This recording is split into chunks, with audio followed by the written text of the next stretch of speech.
I'd like to pass the mic over. We want to introduce our best man, Rob Thistle. I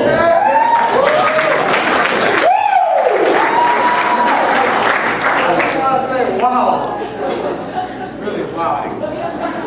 What a beautiful ceremony, elegant people we just had. My name is Robert, for those that don't know me, and I'm Brian's best man. Are you guys listening? They say a man is already halfway in love when any woman listens to him. So I guess I have a lot of ladies in love with me.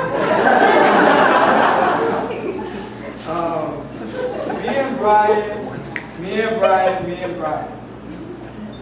All the stories. I'd like to tell you a little story about me and Brian and a little rap I made. Keith over there is an amazing rapper. And that's how we won over Julie's heart. Alright? So I'm going to try to top him today. We're going to see how it goes. So, without further ado, let me get ready.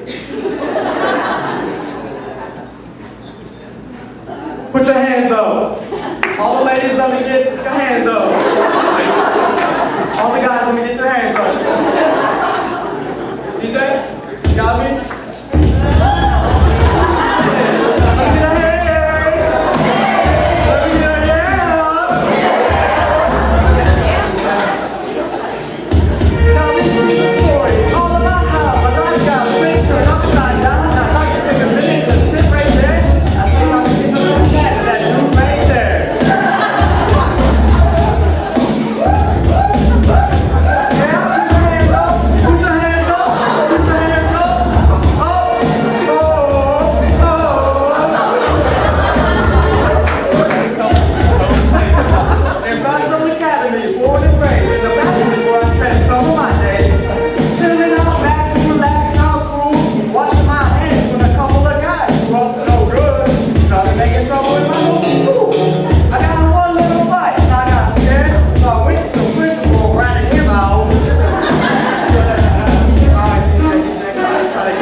Brian's story started out bad.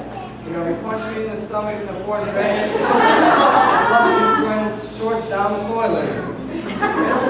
But you know, as time went by, we became best of friends. And today, we're truly madly, deeply in love. We're a better pair than Laverne and Shirley. Will and Grace, I put the Laverne and Shirley joke in there for the over 60 crowd. Jelly, LeBron and the Cavs, Chi and Charm, Timon and Pumbaa for the little guys, Milo and Otis, Aladdin and Abu, and even Forrest Gump and Lieutenant Dan. I told Brian if I ever had a fishing boat, I really wanted him to be my first mate. But Brian really could never be my first mate because he's afraid of water. Me and Brian would spend days upon days together. Playing board games, computer games, traveling, playing basketball until the wee hours of the night. I would spend countless nights sleeping in Brian's basement. So I want to give a special thanks to Mrs. Sumner for always allowing me. Anyway, I didn't think anyone would ever come in between me and Brian. Okay? But then this cute little blonde named Libby came along. I remember the first words Brian said to me when he saw her. He told me, I'm going to marry that girl someday. Well, he said something like that.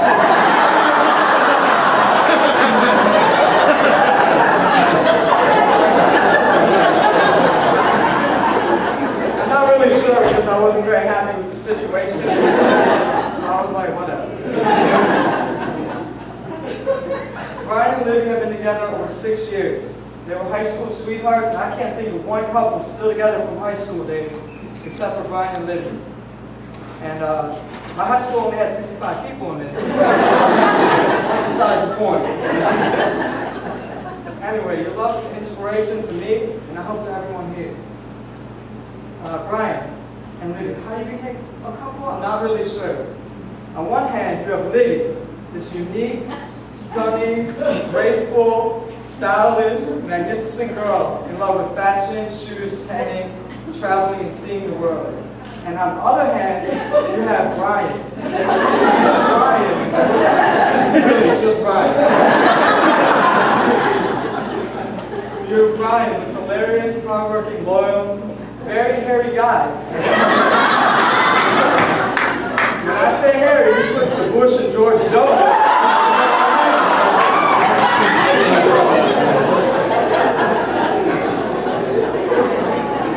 He's in love with cars, loud, heart-pounding video games, sports, and staying very near the Ohio region. But besides their differences, they became this couple with unequivocal love. And what a coincidence. Isn't it ironic that all my birthday wishes since I was 18 came true when Brian and Liddy got married? Brian and Liddy, you've always been there for me. In times of trouble, in times of need, in times when I need my best friend, you shared it with me. Even when I need girl advice, Liddy, you always gave me the straight up real girl talk answer I needed to be.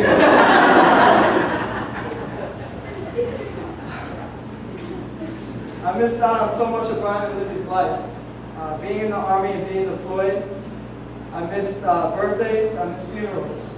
And I even missed the birth of this wonderful kid, Carson. But I wasn't going to miss this wedding for the world.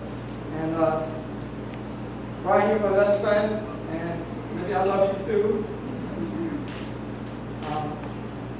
Mr. and Mrs. Sumner, you're my family. Always keep your love, never forget your love. I'm always going to fight for your love. There would be no passion in this world if we never had a fight for love. True love stories never die. Raise your glasses to Mr. and Mrs. Sumner and to their love story. Salute.